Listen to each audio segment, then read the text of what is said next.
Hello friend, welcome to another tutorial. Today we will discuss about the genetic engineering.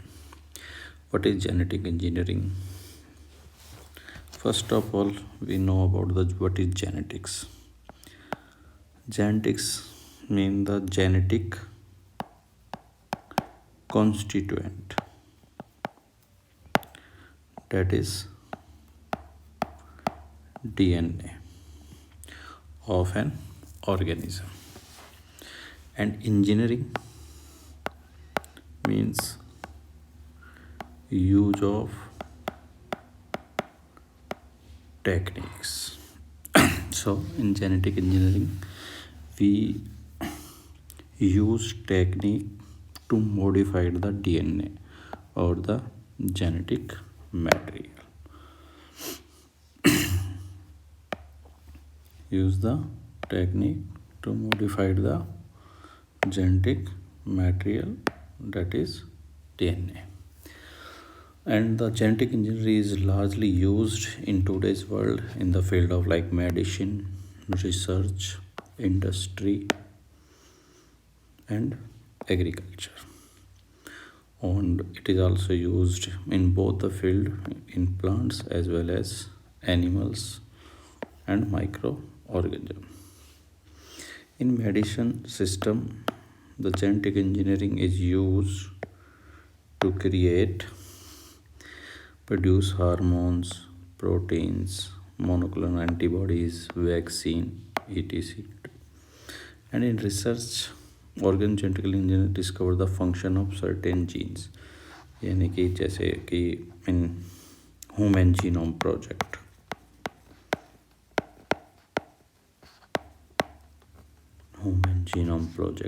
to know the whatever the gene sequence, how the gene control the functions of our body, and how the disease are produced genetically, disorders are produced, so on. Many research is done by using the genetic engineering.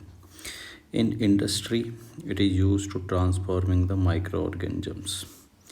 Means the microorganisms are modified to produce desired products. Desired products like insulin, produced by Eli Lilly, an American biotechnological industrial factory company which produce insulin, genetically modified insulin, such as bacteria, yeast, insect mammalian cells. Gene coding for useful proteins. Mass quantity of protein can be produced by growing the transform organism in bioreactor using fermentation, purifying the protein etc. So it is had very large application in the industrial. And one of the great example is the insulin. Another example is we know about the BT cotton, BT brinjal, flavour saver tomato, यानी कि पुराने जब पहला जो tomato आता था जिसको हम देसी टमाटर बोलते थे, the original breed which may be get spoil within 2 to 3 days, but the flavor saver tomato will last stand for 1 month. 1 month, 1 महीने तक चल सकता है ये वाला टमाटर, जबकि जो पहले टमाटर आता था देसी वो 2-4-10 दिन में ही ख़राब हो जाता था, मतलब मेल्ट हो जाता था। उसका जो पैक्टिन होती है सेल्स के बीच में वो डिग्रेड हो जाती है पैक्टिनेज एंजाइम की एक्टिवेशन से, तो वो पिला हो जाता था एक्चुअल में, जिसकी वजह से वो ख़राब हो जाता था। लेकिन इसमें मॉडिफाइड किया, उसमें एक बाहर से जीन डाला गया ग्लूकोनीज, और उसकी वजह से उसका जो पैक्टिन बनना था वो बंद हो गया और वो अब ख़राब नहीं होता है बहुत लंबे समय तक, उसका मतलब स्टैंड बाई टाइम हो गया naturally. So genetic engineering have very large scope in the future.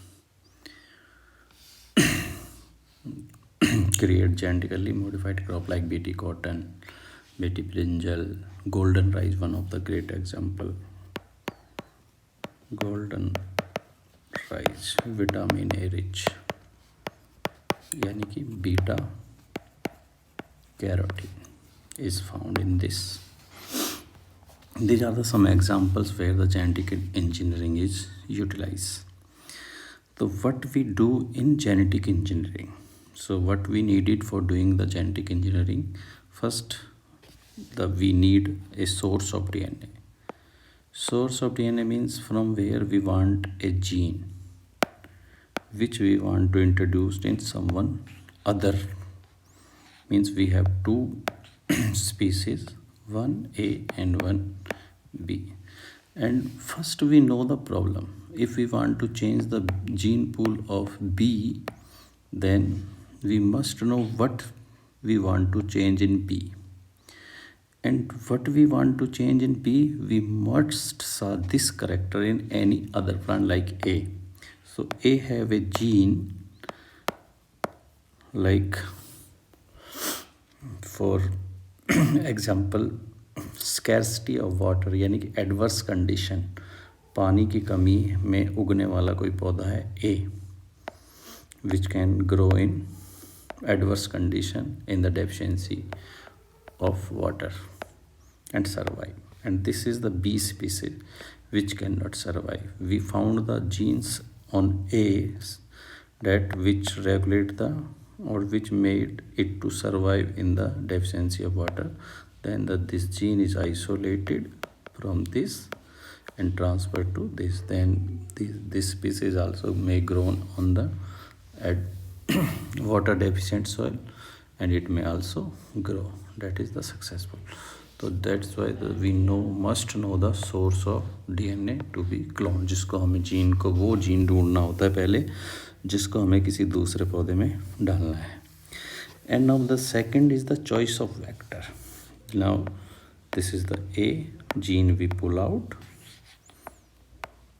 How we transfer this to this B species or B individual, कैसे इसको यहाँ तक पहुँचाएं? तो for transferring this to this, we required a carrier, and that carrier is known as vector. So we choose the vector according to this कि how we transfer this to that B. So we must require a carrier according to B. For example, many bacteria which cause disease in this plant. A very good example for transferring is in plants is the Agrobacterium tumefaciens. So this Agrobacterium may cause disease in plant. A disease known as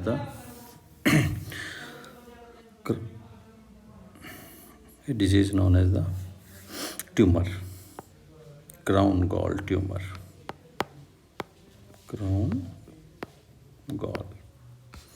a type of plant cancer.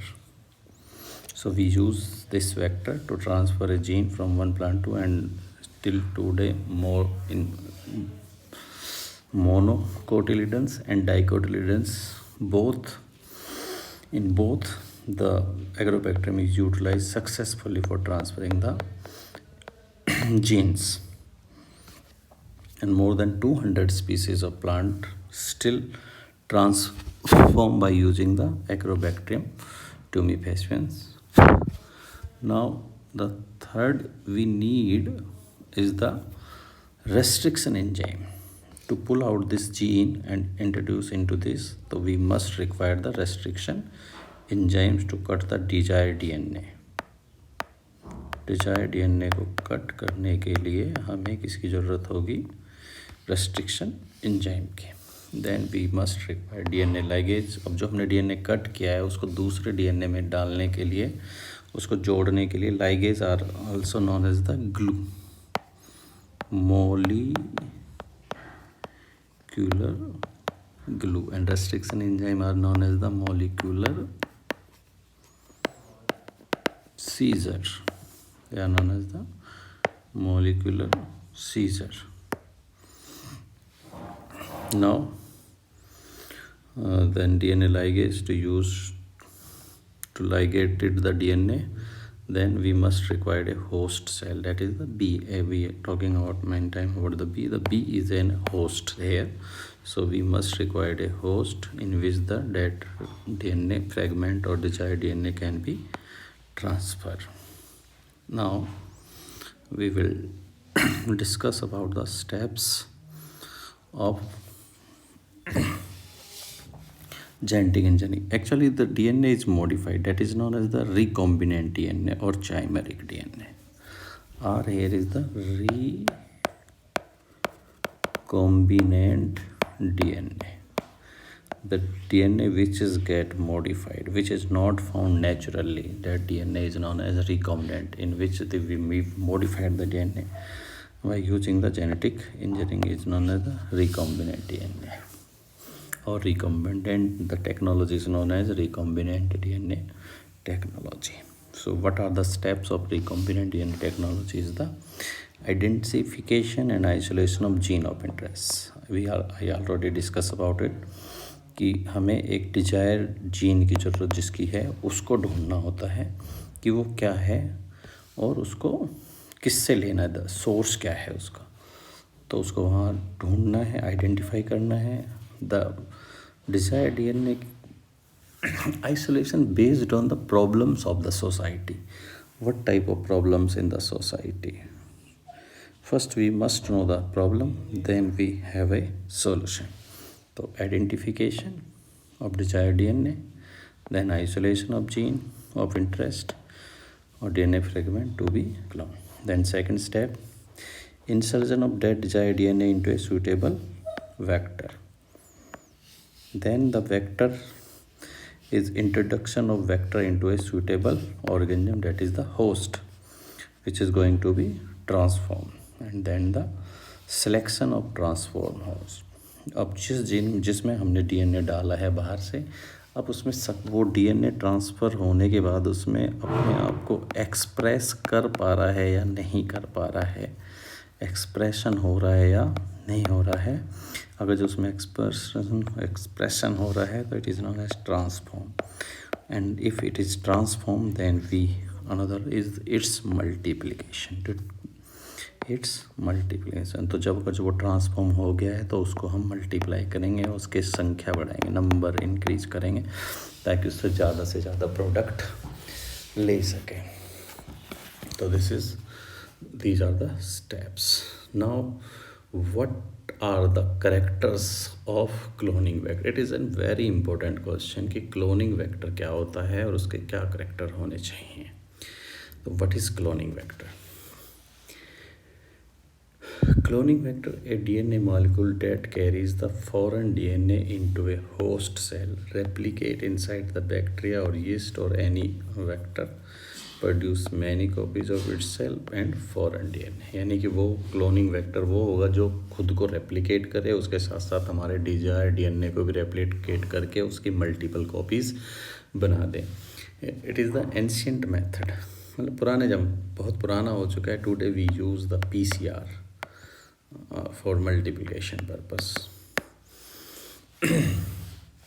Now लेकिन अभी भी बहुत सारे पौधों में we use the cloning vector, और if we do it rapidly fast करना हो तो हम PCR का भी यूज कर सकते हैं. तो vector therefore contain future data allow the convenient insertion removal of DNA fragment of vector. Example, treating the vector and foreign DNA with the restriction enzyme that create the same overhanging lighting whatever जो भी है, इसकी ज़रूरत नहीं है अभी. तो सबसे ज़रूरी है कि हमारे DNA को कॉपी कर सके, उसकी कई सारी मल्टीपल कॉपी बना सके, उस टाइप का हमें वेक्टर चाहिए. अब कुछ वेक्टर हैं जिनकी एक कैपेबिलिटी होती है, जिनका अभी तक जो डिस्कवर हो सके, जैसे प्लाज्मिड है, उसमें DNA का हम लगभग 20 KB का DNA इसमें डाल सकते हैं, about 20 KB. That is the restriction. Bacteriophages we can use 30 to 50 KB insert size है. कॉस्मिड 35 से 50 KB इंसर्ट साइज है. बैक यानी कि bacterial artificial chromosome we will discuss about in last. It is also used as a vector, and in Human Genome Project, BAC and YAC are used. In BAC we use fertility F plasmid, and it have the size of 75 to 300 kb insert, a very large, developed during the Human Genome Project. Similarly, we use the YAC for yeast, artificial chromosome, है ना। तो yeast artificial chromosome ये mimic yeast chromosome जैसा दिखाई देता है। Contain all regions for replication, centromere and telomere regions are present on it, and it have largest size 100 to 1000 kb insert possible है यहाँ पर, highest, develop during the human genome project. तो ये दोनों ह्यूमन जीनोम प्रोजेक्ट के time पे develop हुए थे और इन्हीं का यूज किया गया था। It is a very very important question for 12th और many other competitive examination ki which chromosome is used, and also these are very very important question about the competitive exam ki how much we can insert in these plasmid. For example, plasmid में कितना insert कर, क्या maximum size है, तो 20 kb। इस type के question competition में आते हैं। Then what are the characteristics of a vector? एक वेक्टर के पास क्या गुण होना चाहिए? It is very very important. It is very very important.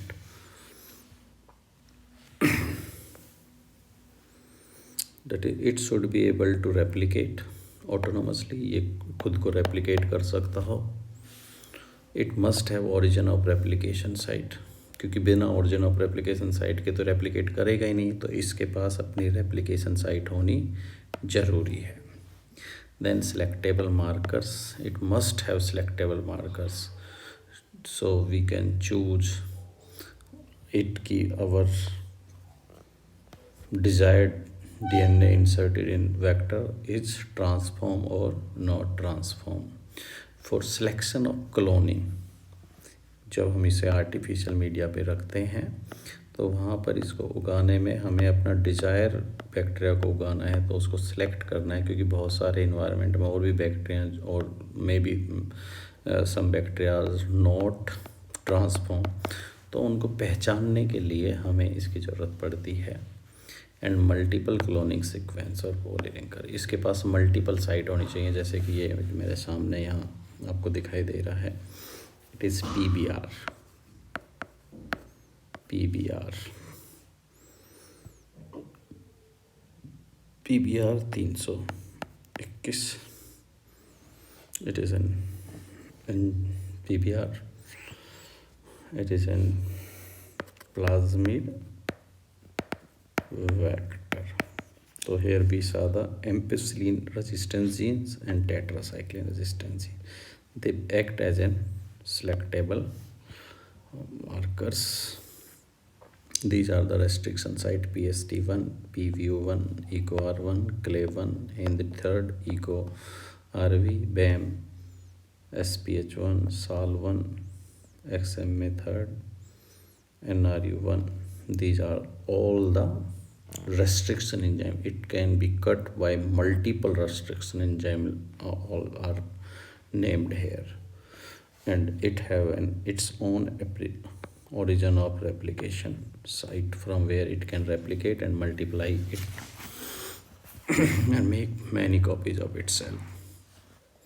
If we cut from this site and introduce our desired DNA here, then if we grow this molecule, this plasmid on ampicillin nutrient media, then it is not grown on that. It can only grown on tetracycline.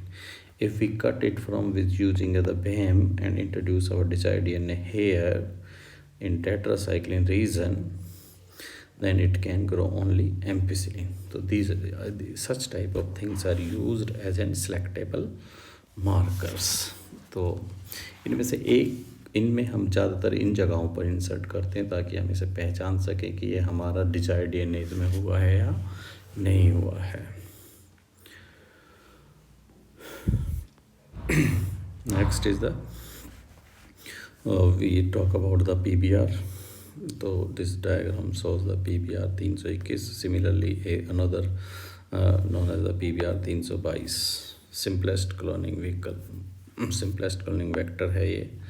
One mostly are used in gene cloning, those based on small vector plasmids, nomenclature plasmid cloning जैसे PBR 322 standard rule है ये, मतलब nomenclature का type है ये कि इनका जो जितने भी हम बनाते हैं प्लाज्मिड वेक्टर्स, उनका नाम किस तरीके से होना चाहिए। P for plasmid, B for Bolivar, R for Rodrick and 320 is the number. यानी कि P फॉर प्लाज्मिड कि ये जो वेक्टर है ये प्लाज्मिड से बनाया गया है। P फॉर प्लाज्मिड को इंडिकेट करेगा, इंडिकेट द प्लाज्मिड। BR जो लेबोरेटरी जहाँ पर ये बनाया गया है, तो कहाँ पे किसने बनाया है, कंस्ट्रक्टेड जहाँ बनाया गया है। BR stand for Bolivar and R for Rodriguez, two researcher who develop the PBR 322 and the 322 is the distinguish the plasmid from other develop in the same laboratory. यानी कि इस लेबोरेटरी में जो दूसरे इसी प्लाज्मिड से रिलेटेड दूसरे जो वेक्टर बनाए गए हैं, जैसे PBR 325, 327, 328, मतलब जो इस लैब में पहला बना, फिर दूसरा बना, तीसरा बना, तो ये उनका नंबर दर्शाता है कि ये इतने यहाँ पर अभी अब से पहले इतने वेक्टर यहाँ पर डेवलप किए जा चुके हैं। तो this is the PBR 322। So here is an example how the vector are used. This is the plasmid, this is the foreign DNA. We use the EcoR1 enzyme, we cut the DNA fragment. Now foreign DNA is also cut and desired DNA is isolated. Now this desired DNA is introduced in that point जहाँ से हमने इसको काटा है। तो sticky and हमने बनाए हैं इसमें EcoR1 से कट करके, और इसको हमने यहाँ पर इंट्रोड्यूस कर दिया है। अब sticky and and blunt and दो टाइप के एंड होते हैं। अगर जो हम देखें तो जब DNA को रेस्ट्रिक्शन एंजाइम से काटते हैं तो या तो हम इसके अलग वीडियो डाल देंगे या आप लोगों ने पढ़ा होगा। तो अगर जो ये इस तरीके से सीधा कट जाए तो इसको तो बोलते हैं ब्लंट एंड। और जब DNA को हम ऐसे कट करेंगे कि यहाँ से और यहाँ से, तो DNA का एक सेगमेंट ऐसा बना और एक सेगमेंट ऐसा बना, तो ये अलग हुए। तो ये जो हैंगिंग एंड्स या स्टिकी एंड कहलाते हैं, है ना। दीज आर द स्टिकी और हैंगिंग एंड्स। तो ये यहाँ पर बन गया है इस तरीके से। तो इसको इसके अंदर इंट्रोड्यूस कर दिया, फिर उसको वापस बैक्टीरिया में डाल दिया गया। बैक्टीरिया को फिर हमने न्यूट्रेंट मीडिया, इसको न्यूट्रेंट मीडिया पे उगाने के बाद हमने इसको चेक किया कि हमारी कॉलोनी बनी है नहीं बनी है। अगर जो बन रही है तो ओके की रिपोर्ट है। फिर उसको प्योरीफाइड करेंगे और अपने उसको देखेंगे स्क्रीन करके। स्क्रीन करने के लिए we use the molecular markers, we use the molecular markers. ये यस, पहले हम ये देखते हैं कि कैसे स्क्रीन करते हैं। एक्चुअल में ये ब्लू एंड वाइट एक स्क्रीनिंग टेक्निक है। अब जो ये बैक्टीरिया था हमारा, जिसमें जब हमने ये डिजायर्ड DNA डाला, तो इसके साथ साथ हमने एक जीन और डाल दिया, इसके साथ इंट्रोड्यूस कर दिया इसके साथ में, जिसको हम फ्लैग DNA भी कह सकते हैं, जिसका नाम था beta galactosidase enzyme. Beta galactosidase वाला जो जीन है वो भी हमने यहाँ पर डाल दिया, जो कि हम लैक ऑपरॉन में पढ़ेंगे एक बार। और जेड, तो जिसे हम डिनोट करते हैं, है ना, बीटा गैलेक्टोसाइडेज। तो हमने जेड जीन यहाँ डाल दिया, जेड जीन। तो जब अगर जो हमारा DNA यहाँ पर पहुँच गया है, तो जाहिर सी बात है वो बीटा गैलेक्टोसाइडेज एंजाइम बनाएगा। और जो न्यूट्रेंट मीडिया जिसमें हम उस बैक्टीरिया को उगा रहे हैं, उसमें हमने डाला हुआ है लैक्टोज। तो बीटा गैलेक्टोसाइडेज एंजाइम क्या करता है, लैक्टोज को ग्लूकोज और गैलेक्टोज में कन्वर्ट कर देता है ना। तो गैलेक्टोसाइडेज एंजाइम बन रहा है। तो उससे पहले जो कॉलोनी है वो वाइट कलर की नज़र आ रही थी, जब तक गैलेक्टोसाइडेज नहीं बन रहा था। लेकिन जैसे ही ग्लैक्टोसाइडेज बनना शुरू हुआ तो उसने लैक्टोज का ब्रेक डाउन करना शुरू किया, तो जो कॉलोनी है वो ब्लू कलर की होनी शुरू हो गई। कॉलोनी कैसी हो गई? ब्लू कलर की होनी शुरू हो गई। And here we can see that, so these are the colonies which are become blue colour. तो ये जो ब्लू कलर दिखाई दे रहा है इसका मतलब हमने जिस जीन डाला था वो यहाँ पर ये है हमारा, और जो वाइट नज़र आ रहा है ये अनमोडिफाइड है, ये इसमें हमारा डिजायर्ड डीएनए नहीं है। लेकिन जो ब्लू कलर नज़र आ रहा है ये सभी वो बैक्टीरियाज हैं जिनमें हमारा डिजायर्ड डीएनए पड़ा हुआ है। तो एक्चुअल में बीटा गैलेक्टोसाइडेज करता क्या है? X-galactose agar plate, beta-galactoside is produced. X-gal is hydrolyzed to form 5-bromo-5-chloroindoxyl, which spontaneously dimerize to produce an insoluble blue pigment called 5,5-dibromo-4,4-dichloroindigo dye। Indigo compound बनाता है जो कि ब्लू कलर का दिखाई देता है। तो जो हम खाना है उसमें क्या डाल दिया है?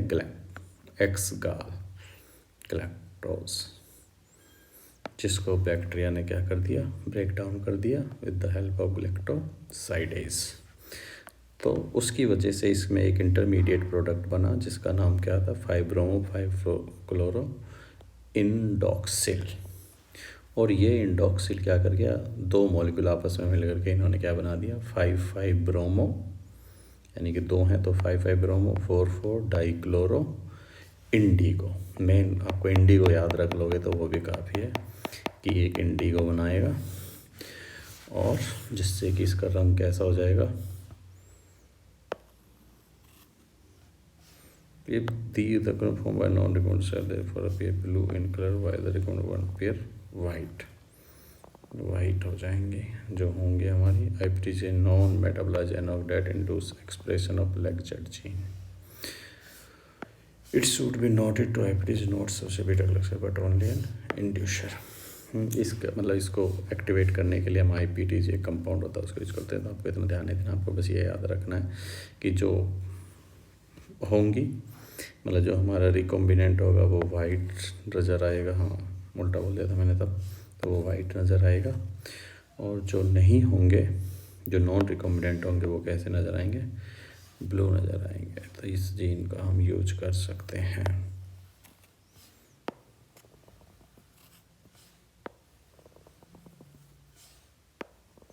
ये उस टाइम पे होगा मतलब जब अगर जो हम इसको म्यूटेटेड करते हैं, और अगर जो हम उसको फ्लैग के रूप में यूज़ करते हैं तो ब्लू होगा, वो हमारा ओरिजिनल होगा।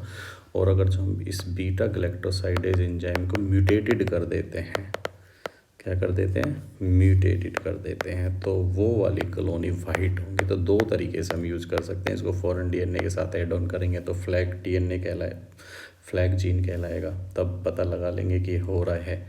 और दूसरा ये है कि इसको हम म्यूटेटेड कर दें तो फिर ये अगर जो म्यूटेशन किया तो वाइट नज़र आएंगे, और अगर जो हमने फ्लैग के रूप में यूज़ किया है तो ब्लू आएंगे, हमारे डिजायर्ड डीएनए होंगे। तो दोनों ही तरीके यूज़ किए जाते हैं आजकल। तो what ever you use, but in NCERT it can be used for 12th class और ETC। तो आप याद रख सकते हैं इसको आसानी से, जैसे भी आपको अच्छा लगे। तो these are the Now we will talk about something about the bacterial artificial chrome. Bacterial artificial chromosome कुछ खास नहीं है। हमने एक प्लाज्मिड लिया और प्लाज्मिड में हमने क्या किया? एक सेंट्रोमियर और टेलोमियर रीजन ऐड कर दिया बस। Develop to hold much larger DNA piece than plasmid. Back vector was originally created from part of unusual plasmid present on some vector का F प्लाज्मिड हमने निकाला, उसके साथ कट किया और उसको बड़ा कर दिया मिलियन बेस पे DNA फ्रॉम अनदर बैक्टीरिया। इसमें क्या किया हमने? Engineer DNA molecule use back are often use to connection with DNA segment original DNA angiogram. कितने बेस पेयर है? 1 लाख का ही से 3 लाख,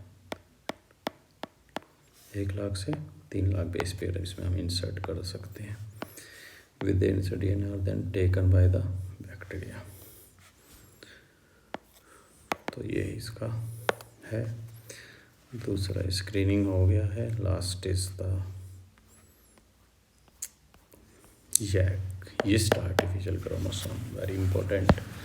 तो इसमें हमने एक सेंट्रोमियर डाली, सेंट्रोमियर है इसमें, which require for the chromosome to disturb character. Actually centromere का रोल क्या है, ये एक क्रोमोसोम है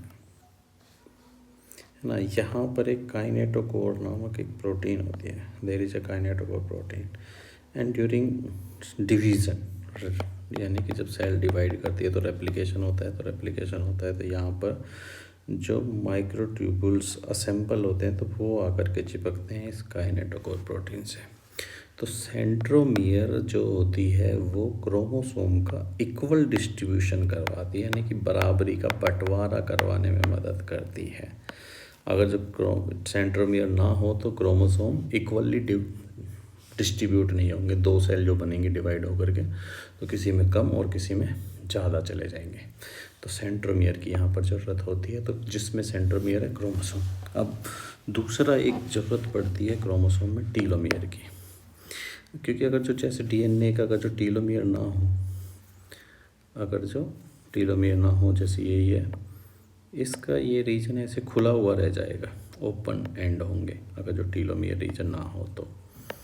और जो एक हमारा जो एंजाइम है डीएनएस, ये आकर के इस टीलोमियर रीजन पे लग जाएगा और लग करके इसको पूरे को डाइजेस्ट कर जाएगा, खा जाएगा इसको, तो इसको धीरे धीरे ख़त्म कर देगा। तो एंड से प्रोटेक्ट करने के लिए टीलोमियर की ज़रूरत होती है, और डिवीज़न प्रॉपर हो क्रोमोसोम का तो सेंट्रोमियर की ज़रूरत होती है। तो ये दो चीज़ें हमने इसमें रखी यैक में, और बीच में इसको हमने सारा ज़्यादातर भाग इसको किसको दे दिया, इसका मोस्टली इसमें नया मॉलिक्यूल डालने के लिए इंसर्जन साइट बना दी हमने इसमें ज़्यादा से ज़्यादा। ठीक है, लाइक दिस। ये selectable marker, telomere region, telomere cloning site and centromere, ये यहाँ बनाया गया है एक लीनियर। ये कैसा है, लीनियर प्लाज्मिड है। इसका यूज किया जाता है यूकैरियोट्स में, खास करके जीन ट्रांसफ़र के लिए, और बैक का यूज किया जाता है बैक्टीरिया में। तो जब भी हम इनका यूज मतलब बैक्टीरिया वगैरह में प्रोकैरियोटिक सेल्स में ट्रांसफ़र करने के लिए, तो जब भी हम इनमें डालते हैं तो इनकी मल्टीप्लिकेशन हो जाएगी, उसको निकाल के उसका सेगमेंट, तो तब इनका यूज किया गया था ह्यूमन जीनोम प्रोजेक्ट में, कि जो डीएनए था उसको मल्टीप्लाई किया गया, मल्टीप्लिकेशन होने के बाद उसको निकाला गया, और निकाल करके उसका DNA sequencing technique, autonomous DNA sequencing technique के द्वारा एक एक जीन को रीड आउट किया गया इन दोनों की मदद से। तो इसका जो साइज़ है देखो, बहुत बड़ा है ईस्ट का, 100 KB से 10 MB तक का इसके अंदर इंसर्जन हो सकता है। तो it is the biggest, and we know the eukaryotes have largest DNA जैसे, तो इस वजह से इसका यूज किया जाता है। तो this is all about the DNA, recombinant DNA technology और genetic engineering. Thank you so much. हमारी और वीडियो देखने के लिए चैनल को सब्सक्राइब करें, लाइक करें, एंड थैंक यू। एंड